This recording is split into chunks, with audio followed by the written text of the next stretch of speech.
가슴에 손 얹고 이렇게 축복하겠습니다. 나는 평안의 사람입니다. 한 번 더 고백합니다. 나는 평안의 사람입니다. 다시 한번 주변 분들 향하여 이렇게 축복할까요? 당신은 예수 안에서 행복하십시오. 예, 아멘이십니까? 정말로 이 시대를 살아가는 우리 사랑교회 성도님들의 삶 가운데 하나님이 주시는 평안이 가득할 수 있기를 주님의 이름으로 축복합니다. 그러면 세상이 아무리 요동친다 할지라도, 세상이 아무리 수없이 많은 변화를 겪는다 할지라도 하나님의 그 영원성, 하나님의 그 신실하심, 하나님이 우리를 향한 그 사랑이 여러분의 심령과 마음을 지켜낼 것입니다. 여러분의 마음과 심령을 지키시는 하나님을 경험한다면 세상의 그 어떤 것도 여러분을 누르지 못할 것입니다. 그때부터 우리의 삶 가운데 진리를 알지니 진리가 너희를 어떻게 하십니까? 자유케 할지라. 그 자유를 맛보시는 우리 사랑교회 모든 성도님들, 이 예배 가운데 함께 하시는 한 영혼 되실 수 있기를 주님의 이름으로 축복합니다. 이 예배도 우리는 그 하나님을 향한 예배입니다. 이 예배를 통하여서 그냥 한 주간의 신앙적인 종교적인 숙제로 끝나는 것이 아니라 우리가 그 하나님을 만나지 못하면 이번 한 주 우리의 삶에 소망이 없음을, 이 예배가 실패하는 것은 곧 한 주의 실패임을 심각하게 깨닫고 이 예배가 정말 목숨과도 같이 지켜야 할 순간임을 잊지 않는 우리 모두가 될 수 있기를 간절히 소원합니다. 그래서 예배 속에 하나님을 만나는 것, 예배 속에서 하나님 나에게 말씀하시는 것을 가슴 한 곳에 품고 한 주간을 살아내는 것입니다.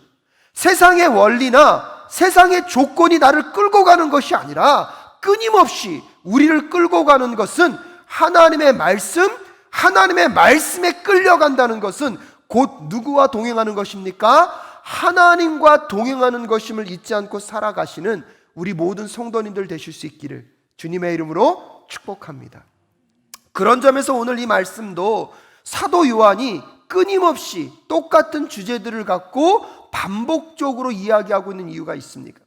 우리가 잠언서의 말씀을 묵상하고 있습니다. 새벽마다 그 잠언서의 말씀도 몇몇의 똑같은 주제가 끊임없이 반복되고 있습니다.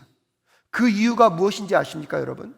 우리가 한 번 듣고 아는 것에 머무는 것이 아니라 계속해서 듣고 마음으로 새기고 마음으로 새긴 것이 우리들의 삶이 될 수 있도록, 그래서 잠언서는요 끊임없이 우리에게 무엇을 도전하고 있냐면 우리의 신앙과 우리의 영성은 습관에 있다. 여러분이 아무리 여기서 예배를 뜨겁게 드리고 아멘을 외친다고 하여도 그 아멘된 그 고백이 여러분의 삶의 습관이 되지 않으면 여러분의 영성이라고 할 수 없고 신앙이라고 말할 수 없는 것입니다. 젊은 세대들이 아무리 뜨겁고 열정적인 신앙을 이야기한다 할지라도 우리 어르신들이 지난 시간 동안에 하나님을 향하여서 지켰던 그 시간들, 하나님을 향하여서 무릎을 꿇었던 그 기도의 시간들은 따라갈 수 없는 것입니다. 그러기에 아무리 지식적으로 어떠한 여러분 논리적인 이성으로 말씀을 많이 깨달았다 할지라도 여러분이 삶 앞에서 겸손해지는 신앙들이 되실 수 있기를 간절히 소원합니다. 또 한편으로 보면 내가 신앙을 몇 년 했고 교회를 몇십 년 다녔고 내가 얼마나 많은 말씀을 알고 있느냐가 여러분의 신앙의 자랑이 아니라 여러분의 삶 가운데 하나님을 향한 어떠한 신앙이 자리하고 있는지, 여러분이 하나님 앞에서 오늘도 내 삶의 습관이 어떻게 바뀌어가고 있는지가 여러분의 신앙임을 고백하며 나아가는 이 시간 되실 수 있기를 주님의 이름으로 축복합니다. 아무리 돌아봐도 우리의 삶은, 우리의 신앙은 말이 아니라 어디에 있어야 합니까? 삶에 있어야 합니다. 예수님을 따라 말씀이 삶에 되는 그 현장 속에서 하나님 사랑과 이웃 사랑을 실천해가는 우리 사랑교회 공동체의 그 비전이 날마다 우리의 마음과 심령 가운데 새겨질 수 있기를 바랍니다. 오늘 우리 사도 요한은 이 말씀을 통해서 우리에게 그것을 묻습니다. 어느 가정에 태어났느냐, 어느 부모님이 우리의 부모님이 되시느냐는 우리의 삶에 변하지 않는, 또한 바꿀 수 없는 지대한 영향을 끼칠 수밖에 없습니다. 왜냐하면 특별히 두 가지가 있기 때문입니다. 첫 번째는 부모님의 DNA를 자녀들은 가지고 있기 때문입니다. 부모님의 DNA를 자녀들은 가질 수밖에 없습니다. 그리고 두 번째로는 어느 부모님의 밑에서 태어났느냐에 따라서 그의 소속이 결정된다는 것입니다. 우리나라가 다른 나라와 경기를 하거나 어떤 일이 벌어졌을 때 여러분은 어느 나라를 응원하십니까? 혹시 대한민국이 아닌 딴 나라를 응원하고 계시다면 여러분은 누구입니까? 여러분, 다른 나라와 우리나라가 경기를 하면 스포츠를 잘 좋아하지 않더라도 우리는 그 경기를 보면서 누구를 응원합니까? 우리나라를 응원합니다. 대한민국을 응원합니다. 그것을 무엇을 의미합니까? 나의 부모님을 통하여서 내가 소속이 어디로 있기 때문입니까? 이 대한민국의 국민이 되었기 때문입니다. 오늘 사도 요한은 1절에서만 이 낳는다는 표현을 3번 사용하고 있습니다. 1절 말씀 한번 읽어볼까요? 다 함께 읽겠습니다. 시작. 예수가 그리스도이심을 믿는 사람은 다 하나님에게서 태어났습니다. 낳아주신 분을 사랑하는 사람은 다 그분이 낳으신 이도 사랑합니다 라고 얘기합니다. 이 짧은 한 절에 태어났습니다, 낳아주신 분, 또한 낳으신 이, 그리고 4절에서도요 하나님에게서 태어난 사람이라고 반복적으로 이야기하면서 우리가 예수 그리스도를 통하여서 하나님의 양자로 그분의 자녀로 태어났다는 것을 강조하고 있습니다. 하나님의 자녀로 태어났기 때문에 하나님만이 갖고 계신 그 아가페 사랑의 DNA가 이제 우리에게도 심겨져 있습니다. 믿으십니까? 그렇기 때문에 오늘 사도 요한은 우리가 하나님과 연합되었고 하나님의 자녀로 태어났기 때문에 우리 안에 하나님의 그 아가페 사랑의 DNA가 심어졌고 그 사랑이 우리에게 존재하기 때문에 우리는 하나님을 사랑하고 그 다음에 누구를 사랑하는 것입니까? 이웃과 형제를 내 몸과 같이 사랑하는 존재가 된 것입니다. 또한 우리에게 그 사랑의 DNA가 전수됨과 동시에 우리의 소속이 이제 죄와 사망의 그 종노릇하는 삶에서 하나님 나라 백성으로 옮겨졌습니다. 여러분의 소속은 이제 하나님의 자녀, 하나님의 백성이 된 것입니다. 마치 여러분이 자꾸 저에게 은기를 닮았다고 하는 것과 똑같습니다. 은기를 보면서 저를 떠올리시고 저를 보면서 자꾸 누구를 떠올리십니까? 은기를 떠올리십니다. 제가요 많은 분들하고 막 대화하다가 보면 가끔씩 웃으세요. 그래서 아니 왜 웃으세요? 그랬더니 지금 은기랑 똑같았다고. 왜 자꾸 저를 보면서 저희 아들을 찾는지는 알 수 없지만, 근데 여러분 그럴 수밖에 없는 게 무엇이냐면 그 아들이 누구를 통해서 태어났기 때문입니까? 저를 통하여서 태어났기 때문입니다. 오늘 사도 요한이 끊임없이 하나님께로부터 났습니다, 하나님께로 태어났습니다. 그것은 무엇을 의미합니까? 여러분이 예수 그리스도를 통하여서 구원을 받았다는 것은 여러분의 삶 가운데, 여러분의 마음과 심령 가운데 하나님의 DNA가 심겨져 있다는 것입니다. 그것은 여러분의 말과 여러분의 삶과 여러분의 고백을 통하여서 누가 드러나야 하는 것입니까? 하나님이 드러나야 하는 것입니다. 여러분을 통하여서 세상 사람들이 하나님을 찾을 수 있기를 간절히 소원합니다. 여러분을 통하여서 하나님이 어떤 분이신지를 상상하고 생각해 볼 수 있는 우리 사랑교회 성도님들이 되실 수 있기를 간절히 소원합니다. 한 걸음 더 나아가서 그 하나님의 백성들이 모여있는 우리 그 사랑교회를 통하여서 여러분 이 지역 주민들이 우리 사랑교회를 통하여서 하나님을 찾을 수 있고 하나님을 볼 수 있는 그런 공동체가 될 수 있기를 주님의 이름으로 축복합니다. 그러면서 2절에서 얘기하는 건 그렇다면 하나님의 사랑과 이웃 사랑을 구체적으로 해야 하는 방법이 무엇인지를 소개하고 있는 것입니다. 2절 말씀 함께 읽겠습니다. 시작. 우리가 하나님을 사랑하고 또 그 계명을 지키면 이로써 우리가 하나님의 자녀를 사랑한다는 것을 압니다 라고 얘기하면서 2절에서는 뭘 얘기하고 있냐면 하나님 사랑과 형제 사랑을 연결하고 표현하는 가장 강력한 것이 있는데 그것이 무엇이라는 것입니까? 계명을 지키는 것이라는 것입니다. 하나님의 말씀, 계명을 지키는 것을 통하여서 하나님을 사랑할 수 있고 누구를 사랑할 수 있는 것입니까? 형제를 사랑할 수 있는 것입니다. 하나님의 사랑과 형제 사랑은 내 방법과 내 뜻대로 내가 원하는 대로 하는 것이 아니라 무엇을 지킴으로요? 하나님의 말씀을 철저하게 지킴으로 하나님의 가치, 하나님의 방법대로 하나님을 사랑하고 누구를 사랑하는 것이 중요합니까? 이웃을 사랑하는 것이 중요하다는 것입니다.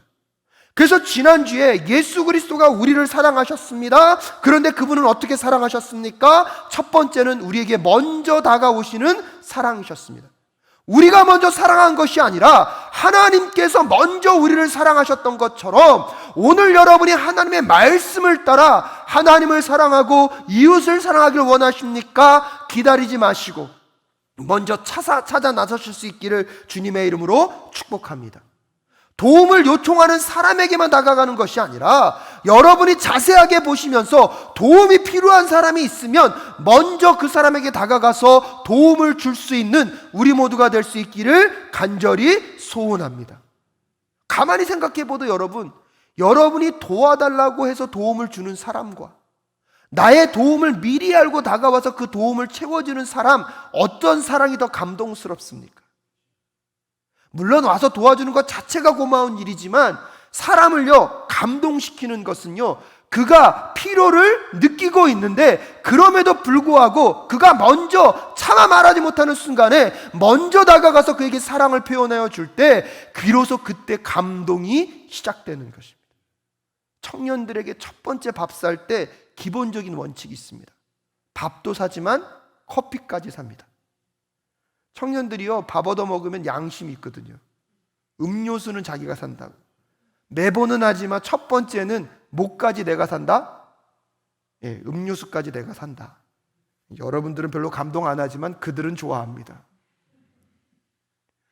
한 걸음 더 나아가는 사랑, 내가 이 정도 하는 것도 세상적으로 보면 훌륭한 것입니다.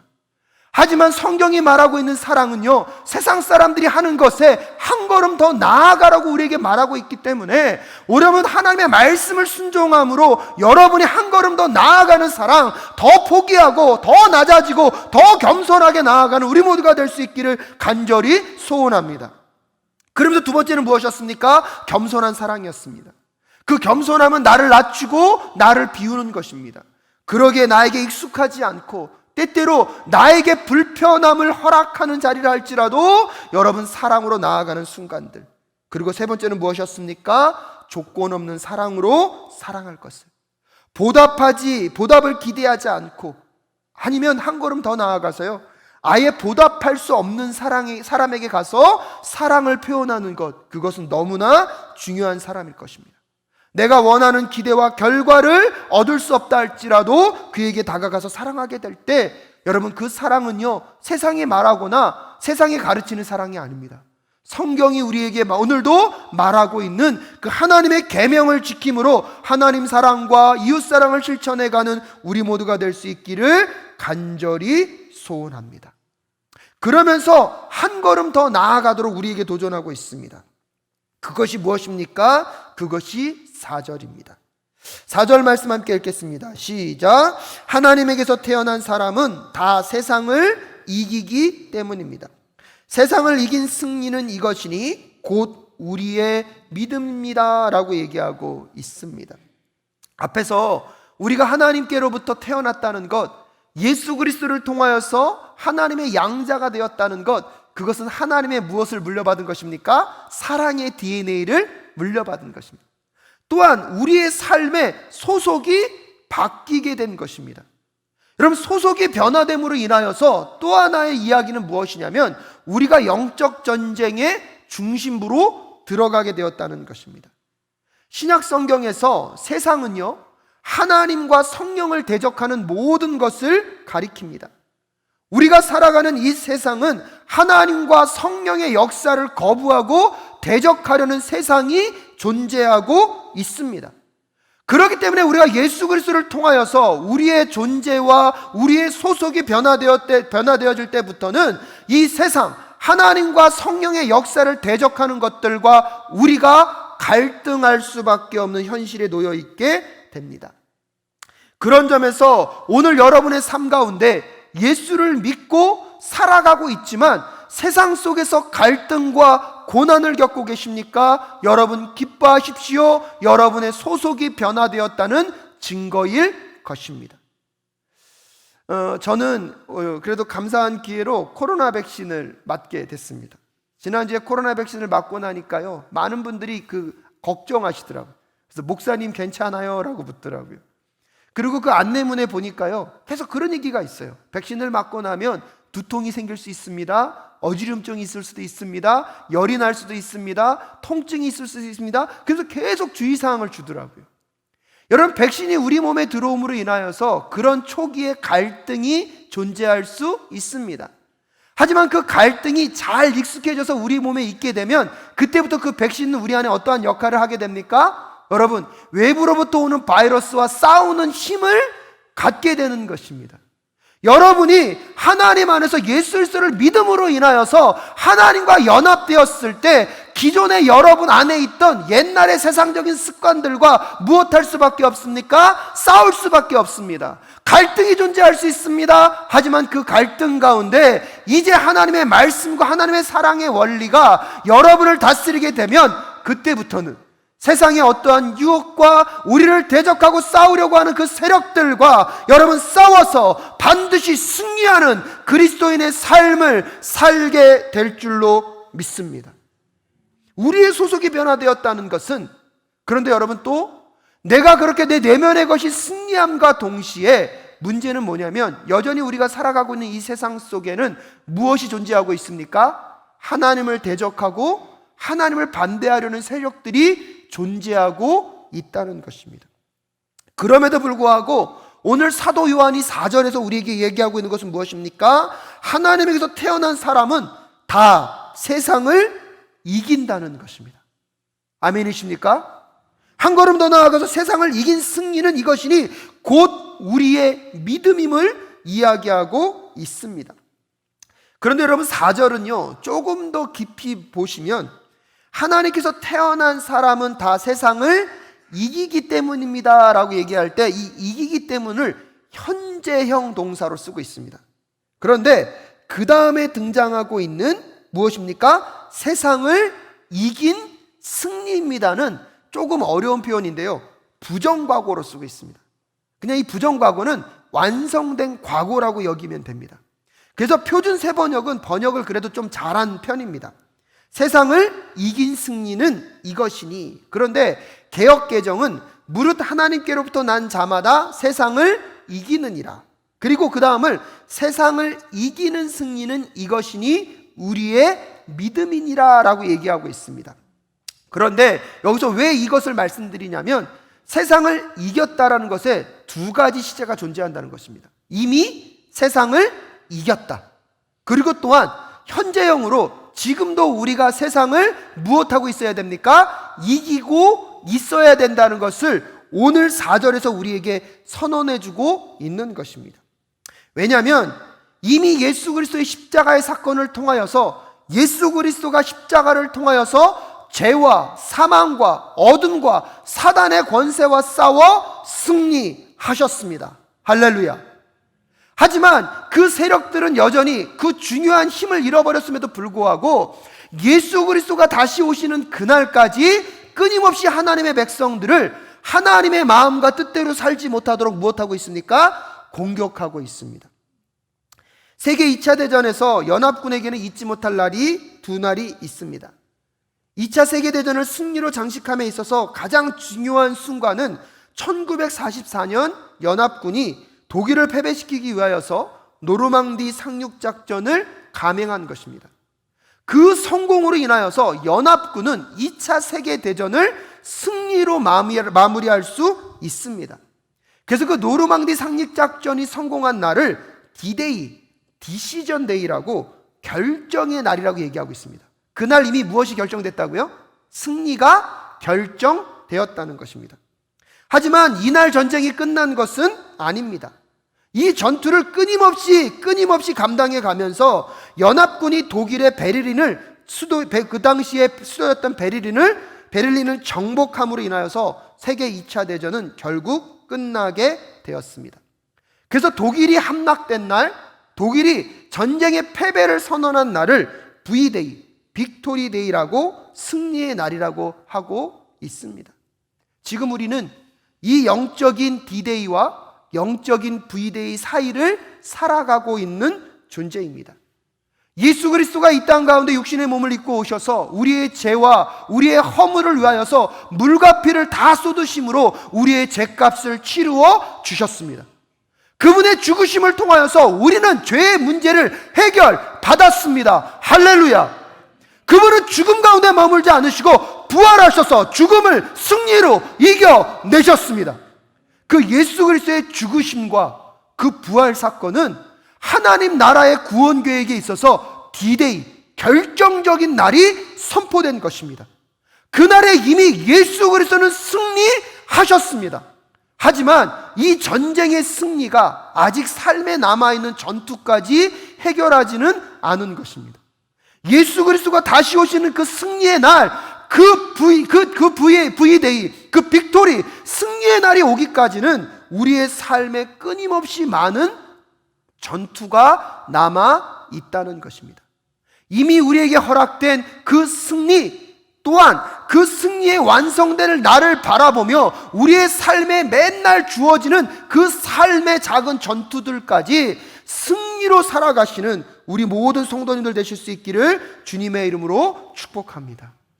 오늘은 6월 6일 현충일입니다. 6.25 전쟁을 통하여서 우리의 민족 가운데 아픔과 고통을 우리는 알고 있습니다. 1950년 6월 25일 시작된 전쟁은 사실은요 1951년 7월부터 본격적인 휴전 협상이 있었다고 합니다. 그런데 휴전 협상이 끝난 게 언제냐면 1953년 7월 27일에 돼서야 휴전 협상이 끝나므로 6.25 전쟁은 휴전으로 들어가게 됩니다. 여러분, 문제는 뭐냐면 휴전 협상이 진행되고 있었지만 이 협상이 끝날 때까지, 그러면 한 고지를 어떤 나라가 갖고 있느냐에 따라서 그 땅의 주인이 바뀌기 때문에 그 어느 때보다 치열한 전투가 이 협상이 완성되는 그때까지 있었다고 합니다. 특별히 여러분도 잘 알고 계신 백마고지라는 곳을 기억하십니까? 1952년 10월 29일까지 한 달 동안 이 백마고지의 주인이 25번이나 바뀔 정도로 이 전쟁은 치열했고 많은 사상자를 낳았다고 합니다. 조국과 민족을 위하여서, 나만의 자유와 민주주의를 위하여서 피를 흘렸던 우리의 순국에 헌신했던 그분들이 있기에 오늘 우리가 이 자리에서 함께 예배할 수 있음을 우리는 또한 기억하실 수 있기를 간절히 소원합니다. 휴전이 선언되는 그날까지, 승리가 선언되는 그날까지 여러분 기억하십시오. 이 영적인 전쟁은 이미 뭐한 전쟁입니까? 승리한 전쟁입니다. 잘 기억하십시오. 이 전쟁은 이미 뭐한 전쟁입니까? 얘기하세요. 이 전쟁은 이미 뭐한 전쟁입니까? 승리한 전쟁이에요.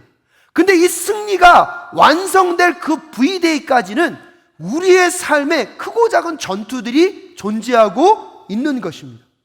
여러분이 살아가고 있는 이 세상 속에서 끊임없는 그 전투 속에서 하나님의 자녀임을 잊지 말고 하나님이 나에게 허락하신 그 영적인 DNA를 갖고 끊임없이 승리하며 살아가시는 우리 모두가 될 수 있기를 주님의 이름으로 축복합니다. 사도 요한이 오늘 이 본문 말씀을 이야기하면서 몇 가지 키워드를 다시 우리에게 정리해주고 있습니다. 하나님 안에 구원을 받은 우리들은 하나님과 우리가 연합된 존재임을 기억하라는 거예요. 하나님과 우리가 연합되었다는 것은 우리의 존재 자체가 하나님의 자녀로 바뀌었다는 거예요. 하나님의 자녀로 바뀌었기 때문에 우리 안에 하나님의 DNA인 아가페 사랑이 있기 때문에 우리는 어떤 삶을 살아야 합니까? 하나님을 사랑하고 이웃을 사랑합니다. 근데 하나님 사랑과 이웃 사랑의 가장 중요한 게 뭐냐면 하나님의 계명을 뭐 하는 것입니까? 지키는 것입니다. 또한 한 걸음 더 나아가서 하나님의 계명과 말씀으로 오늘도 우리의 삶 가운데 허락되고 있는 이 삶의 영적인 전투를 무엇하라는 것입니까? 승리하라는 것입니다. 그 전투에 나가면서 기억하라는 것입니다. 이 전쟁은 이미 어떤 전쟁이다? 승리로 끝난 전쟁이다. 하지만 우리에게 맡겨진 이 삶의 작은 전투들을 끊임없이 싸워 그날까지 무엇하기를? 승리하기를 원하시는 하나님의 마음을 기억하십시오. 그래서 요한일서를 읽으실 때 1장부터 4장까지 이 키워드가 여러분 계속 반복된다는 것을 기억하셔야 돼요. 하나님과 연합됨, 하나님의 자녀됨, 그리고 하나님 사랑과 이웃 사랑. 그것은 뭐다? 말씀을 지키는 계명이다.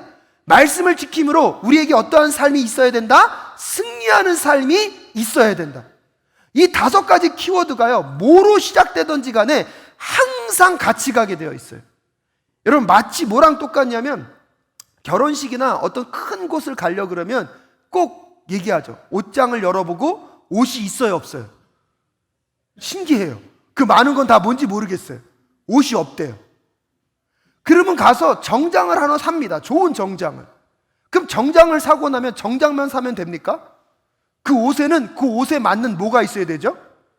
신발이 있어야 돼요. 그럼 신발도 꼭 사야 합니다. 그런데요, 그러면서 꼭 얘기해요. 패션의 완성은 백이다. 그러면 그것만 있어야 됩니까? 또 그것을 할 장신구가 있어야 되지 않겠습니까? 꼭 남자분들도 꼭 그렇더라고요. 운동하려면 꼭 장비가 필요해요. 뭘 사면, 하나 사면 다양한 것을 다 갖춰야 무언가를 갖고 있어야 돼요. 여러분 죄송합니다. 이거를 요즘 젊은들의 말로는 깔맞춤 한다고 표현합니다. 깔맞춤.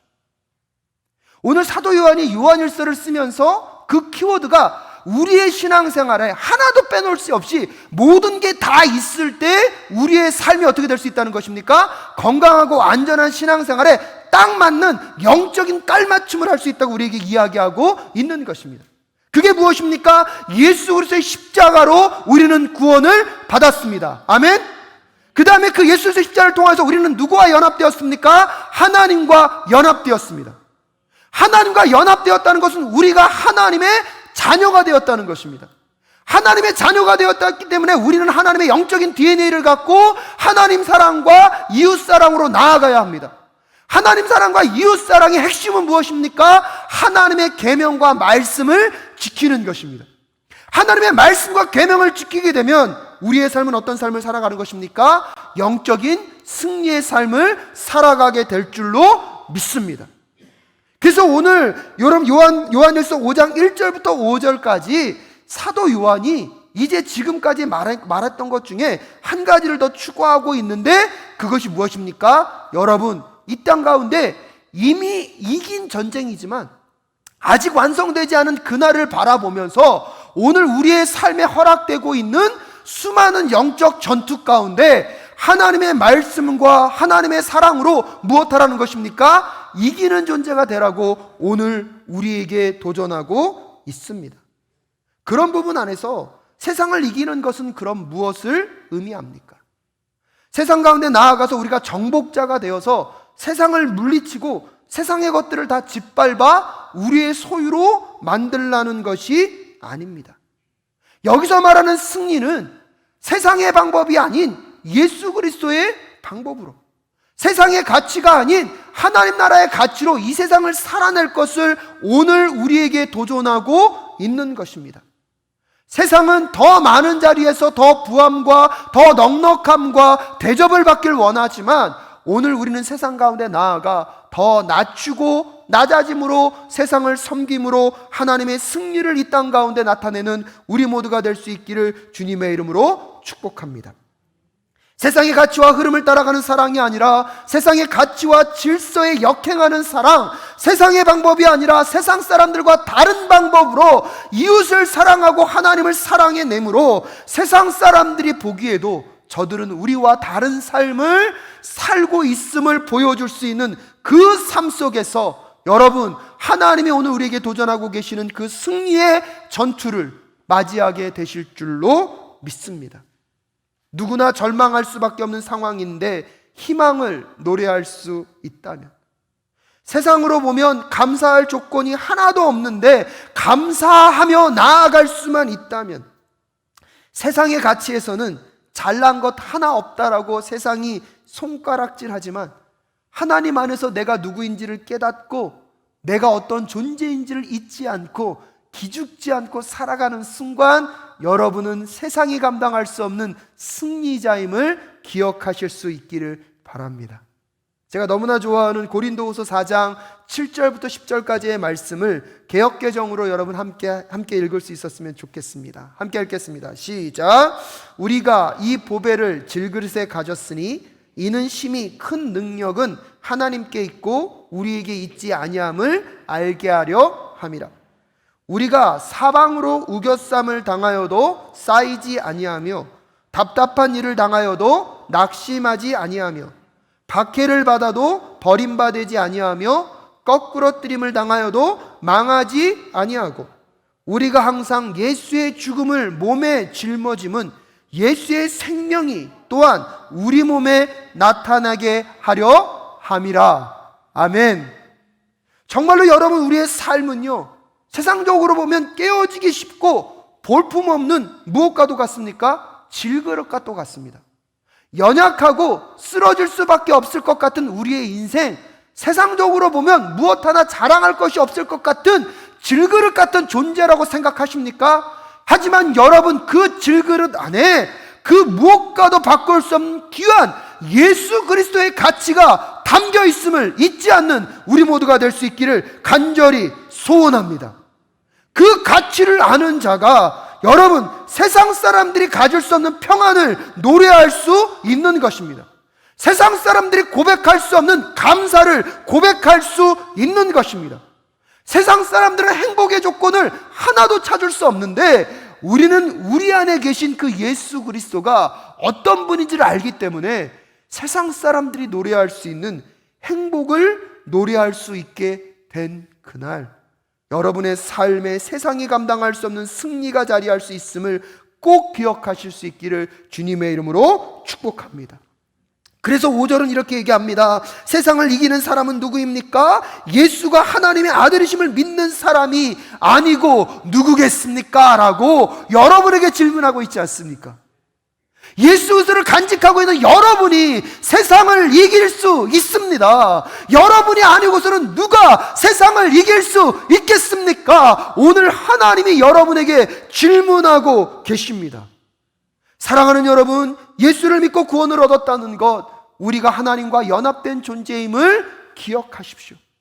하나님과 연합됨으로 인하여서 내가 하나님의 자녀가 되었음을 꼭 기억하실 수 있기를 주님의 이름으로 축복합니다. 그러기에 오늘도 여러분이 감당할 수 있는 그 하나님 사랑과 형제 사랑으로 나아감으로 인하여서 한 걸음 더 나아가 그 사랑을 어떻게 실천합니까? 하나님이 나에게 주시는 그 말씀, 그래서 여러분 아침마다 말씀을 읽고 묵상하셔야 합니다.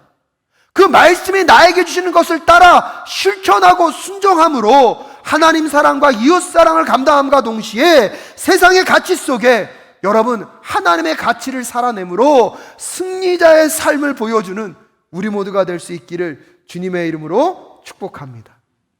그래서 세상에서는 감사할 조건이 하나도 없을 때 감사로 승리하실 수 있기를 주님의 이름으로 축복합니다. 세상에서는 기뻐할 이유가 하나도 없는데 이미 나에게 허락하신 그 구원과 그 영원한 생명이 너무나 감사해서 먼저 기쁨을 노래함으로 승리하실 수 있기를 주님의 이름으로 축복합니다. 세상에서는 행복할 수 있는 것이, 행복할 만한 소유나 넉넉함이 하나도 없는데, 그래서 마치 내 인생은 질그릇과 같은데 그 질그릇 안에 예수 그리스도가 담겨 있으므로 그 예수 그리스도의 존재만으로 행복을 노래함으로 승리를 선언하는 우리 모두가 될 수 있기를 주님의 이름으로 축복합니다. 그것이 가능한 것은 하나님이 어떤 분이신지를 믿기 때문입니다. 십자가를 통하여서 이미 우리에게 허락된 것이 무엇인지를 아는 자만이 이 영적인 전투 가운데 승리할 수 있습니다. 그 믿음으로 이미 세상의 가치에 흔들리지 않을 수 있는 우리들은 삶의 근거를 가지고 있습니다. 그러기에 주님께서 함께 이번 한 주 여러분과 동행하는 여정임을 잊지 마시고 다시 일어서시는 이 한 주가 되실 수 있기를, 세상의 것으로 기뻐하고 즐거워하는 것이 아니라 예수 그리스도와 함께 기쁨을 노래하시고 감사를 선택해 보시는 이 한 주가 되실 수 있기를 주님의 이름으로 축복합니다.